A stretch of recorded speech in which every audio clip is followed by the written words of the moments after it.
G'day everyone, this is Jermyn, aka The Terrible Aussie, and welcome back to the special audio commentary editions of Super Podcast. And with me as always is my lovely co-host, the one, the only, Super Marcey. Hello Marcey, how are you? Hey, doing alright. Trying to stay awake in the afternoon because it's so hot, but I'm doing good. How are you? Oh, not too bad. I feel a bit tired as well because I've been up since 6 o'clock this morning because of work and haven't had a nap today. So, so I'm a little bit tired, but I am keeping myself awake because we're good for the show today. And mainly because this is our special fan-voted audio commentary editions of the show. Yes. And these are always very fun to do. Mm-hmm. But how about you? But what else has been going on, Marcy, since we've last talked, since the last Tubi Tuesday episode, which was literally yesterday? Yeah, pretty much. Not too much, just working on my art now that I have a new iPad and Apple Pencil. Making art on there, doing it digitally instead of the old-fashioned way because I'm always running out of supplies. Yep. So, yeah, go check out the Art of MP on Facebook or Instagram or Twitter, basically.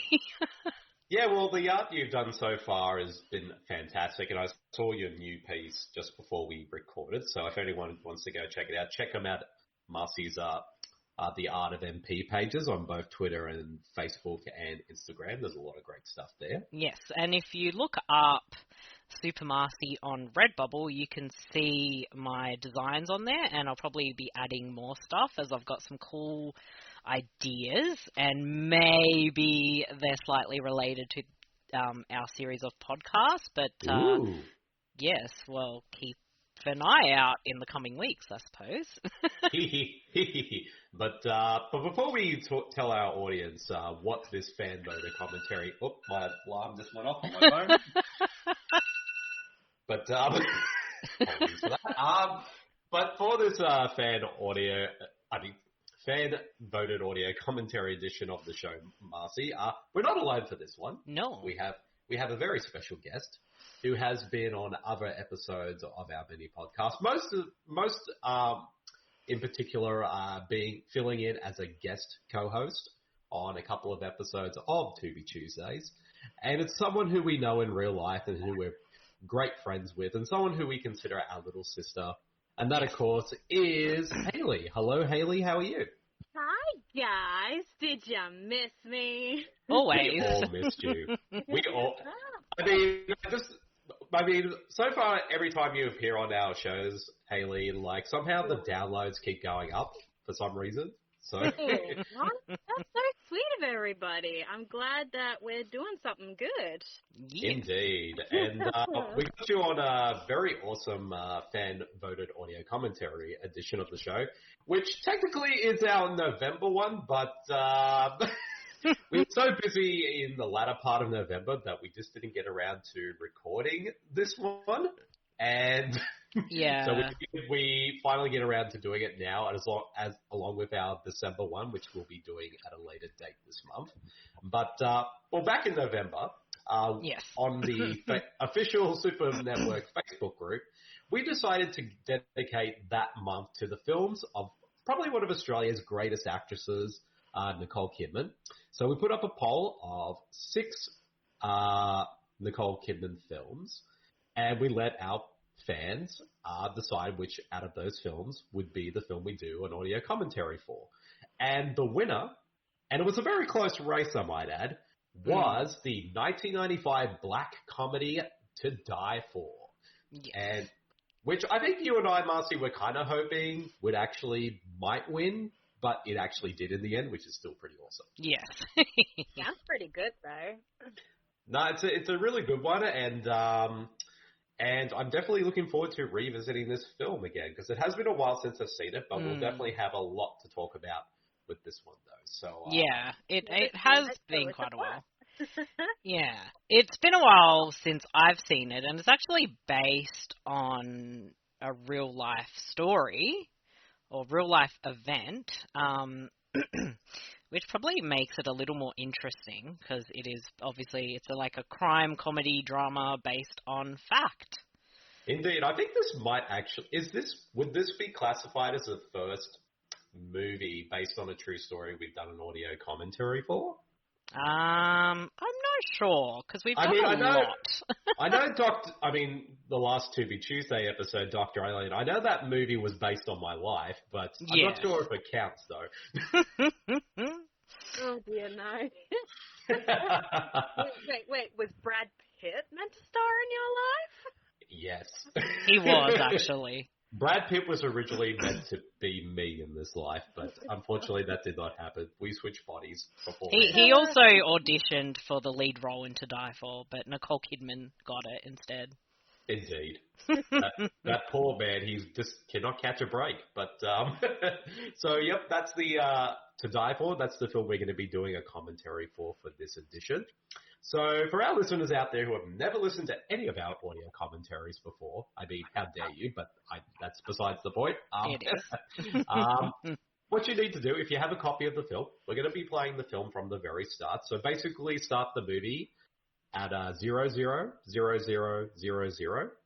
and that way, if you're watching the film while listening to the commentary, we'll be in sync with everything that's happening with the film. Although I'm pretty sure the commentary will still be a fun one, even if you're not watching the film, and you can just listen to it anytime you like. So what we're going to do, I'm going to count us down from 5, and then we play the movie when I say go. So we've got our copies ready of the film. Yep. And I'll count us down and start the movie. Is Marcey, Hayley, are you both ready? I'm ready. I'm ready. All right, let's do this. I'm counting us down in 5, 4, 3, 2, 1, go. And we are liftoff. Columbia Pictures. Columbia Pictures. I wonder if that lady is just got the sore arm after like over 50 years of this logo. Well, my arm would be sore. That's for She's sure. probably royalties. The woman that it's made after got. Yeah, I always wondered, like, is it actually based on an actual person, like especially the face and all that? I'm sure it probably is. I don't know who. I'm sure there's some trivia there somewhere. Indeed. So we are in. Oh, geez, I already forgot where the movie set. It was just on the screen. New Hampshire, it said. There we go. And it is winter, and I would love to go dive into the snow right now. Oh, yeah, no, that'd be so much fun. A film by Gus Van Sant, who I don't know, has he made anything recently? I know he has still made movies recently. I'm trying to think what the last movie I saw of his was a film called, what was it called? I don't know. I have to look this up. It had actually Joaquin Phoenix in it, who was also in this movie too. Let me see. What was his last movie? Joaquin Phoenix not Joaquin Phoenix. Gus Van Sant's last movie was Don't Worry, He Won't Get Far on Foot. Okay, then. Yeah, which is actually, I saw at the Melbourne International Film Festival like 2 years ago. Okay. Yeah. Because he was doing a lot of stuff in the 90s, a lot of very different things. Yeah, well, he was kind of like, and still is, probably one of the big major voices in the independent film movement during the 80s and 90s. Like a lot of he sort of broke out with Drugstore Cowboy, which coincidentally has Matt Dillon. Yeah, who's also in this movie. Hey, Wayne Knight's in this movie, and so is Kurtwood Smith. I'm sort of blowing out because this cast, like, this is like a who's who of actors in this movie. It's got a really impressive cast. Yeah, and not just like the main ones. It's even people just popping up in small roles, or at least in the credits anyway. And of course after that he made My Own Private Idaho with River Phoenix, Joaquin's brother, and Keanu Reeves, and then made a bunch of other little movies. And then of course, well, I think To Die For was his first mainstream film. It was definitely more of a mainstream film, and music by Danny Elfman. I forgot about that. But also, this movie was kind of, at least in Australia at the time, it was very, like, it was sort of, you heard about it a lot, because it was a big starring role for Nicole Kidman, who obviously back then was an emerging star and kind of breaking away from just being Tom Cruise's wife.